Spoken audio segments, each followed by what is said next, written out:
We provide you the platform to turn your dreams into reality. Give wings to your aspirations with KR Mangalam University. नमस्कार, आपके साथ हूं मैं आरजू दुबे। आप देख रहे हैं न्यूज नेशन डिजिटल।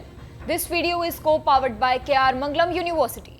ईरान और इजराइल के बीच छिड़ी जंग ने अब एक बड़ा मोड़ ले लिया है। अमेरिका के राष्ट्रपति डोनाल्ड ट्रंप ने इसे युद्ध में शामिल होने या ना होने का फैसला करने के लिए 2 हफ्तों की समय सीमा ली है। ये समय सीमा सिर्फ सोचने के लिए नहीं बल्कि रणनीति रूप से बेहद अहम मानी जा रही है। इसे ट्रंप की रणनीति देरी कहा जा रहा है, जिससे वह सभी विकल्पों का मूल्यांकन कर सके। ये समय कूटनीति और बातचीत की संभावना के लिए छोड़ा गया है, लेकिन साथ ही सैन्य हस्तक्षेप का रास्ता भी खुला रखा गया है। व्हाइट हाउस की तरफ से गुरुवार को बताया गया कि राष्ट्रपति ट्रंप अगले 15 दिनों के भीतर तय करेंगे कि वो अमेरिका को ईरान पर सैन्य कार्रवाई करनी चाहिए या नहीं। ये फैसला ऐसे वक्त पर लिया जा रहा है जब इजराइल ईरान के खिलाफ निर्णायक बढ़त बना चुका है। रिपोर्ट्स के मुताबिक ईरान के कई श्रेष्ठ सैन्य अधिकारी और न्यूक्लियर साइंटिस्ट मारे जा चुके हैं और इजराइल का ईरानी हवाई क्षेत्र भी लगभग कब्जा हो चुका है। ट्रंप प्रशासन पर इस फैसले को लेकर भारी घरेलू और अंतर्राष्ट्रीय दबाव है। ट्रंप ने कुछ समय पहले ही ईरान को अल्टीमेटम दिया था और ईरान के सर्वोच्च नेता खामेनेई को बिना शर्त सरेंडर करने को कहा था। यहां तक कि ट्रंप ने यह भी दावा किया है कि अमेरिका जानता है कि खामेनेई कहां छिपे हैं और उन्हें निशाना बनाना कोई मुश्किल काम नहीं है। बावजूद इसके अमेरिका ने अभी तक सीधे युद्ध में शामिल होने से खुद को रोका है।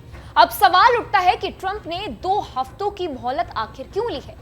इसका जवाब छिपा है वैश्विक राजनीति और अंतरराष्ट्रीय प्रतिक्रियाओं में। आइए देखते हैं दुनिया के बड़े देशों की इस पर प्रतिक्रियाएं क्या हैं। रूस ने अमेरिका को साफ शब्दों में चेतावनी दी है कि अगर उसने ईरान पर हमला किया तो एटमी तबाही टल नहीं पाएगी। रूस के विदेश मंत्री और राष्ट्रपति पुतिन ने ट्रंप से संयम बरतने को कहा है और दोनों पक्षों को बातचीत की मेज पर आने की अपील की है। साथ ही रूस ने कहा है कि अगर ईरान कमजोर हुआ तो पश्चिम एशिया में अमेरिका इजराइल का दबदबा बढ़ेगा और रूस का प्रभाव कम होगा। इसलिए रूस इस जंग में ईरान का खुला समर्थन कर रहा है। चीन ने इजराइल ईरान संघर्ष को लेकर गहरी चिंता जताई है। शी जिनपिंग ने दोनों देशों से संयम बरतने और युद्ध विराम की अपील की है। चीन ईरान का बड़ा तेल खरीदार है और आर्थिक रूप से उसे समर्थन देता है। चीन ने सभी संबंधित देशों से जिम्मेदारी निभाने को कहा है, खासकर उन देशों से जिसका इजराइल पर प्रभाव पड़ता है। उत्तर कोरिया ने इजराइल के हमलों को मानवता के खिलाफ अपराध कहा है और अमेरिका इजराइल को इस जंग के लिए पूरी तरीके से जिम्मेदार ठहराया है। उत्तर कोरिया और ईरान के बीच लंबे समय से मिसाइल तकनीक और सैन्य सहयोग चलता आ रहा है। यही वजह है कि उत्तर कोरिया इस मुद्दे पर खुलकर ईरान के साथ खड़ा है। ट्रंप की ये रणनीति देरी असल में ईरान पर मनोवैज्ञानिक दबाव है। उन्हें यह संदेश दिया गया है कि अगर वो वार्ता के जरिए आगे नहीं आए तो अमेरिका सैन्य विकल्प अपनाने को तैयार है। इसके अलावा अंतरराष्ट्रीय समूह को हस्तक्षेप और प्रतिक्रिया देने का समय भी देता है। इस दौरान अगर कोई शांति प्रस्ताव, कूटनीतिक समाधान या प्रतिवादों की पहल होती है तो अमेरिका कह सकेगा कि उसने पहले वार्ता की कोशिश की थी।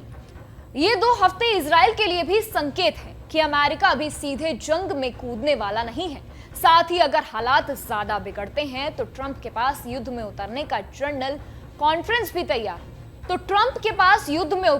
जनरल कंसेशन भी तैयार रहेगा। ईरान इजराइल जंग के बीच अमेरिका के ट्रंप के 2 हफ्तों की देरी सिर्फ सोचने का वक्त नहीं बल्कि एक रणनीति दांव है। इससे बातचीत और कूटनीति के लिए जगह बनी है। लेकिन धमकी भी बरकरार है कि अमेरिका भी एक्शन में आ सकता है। अब पूरी दुनिया की नजर इन 2 हफ्तों पर टिकी हुई है।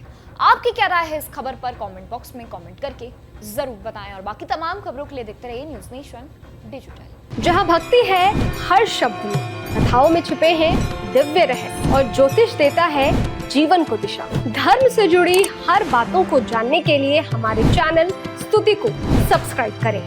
चैनल पर जाने के लिए इस लिंक पर क्लिक करें।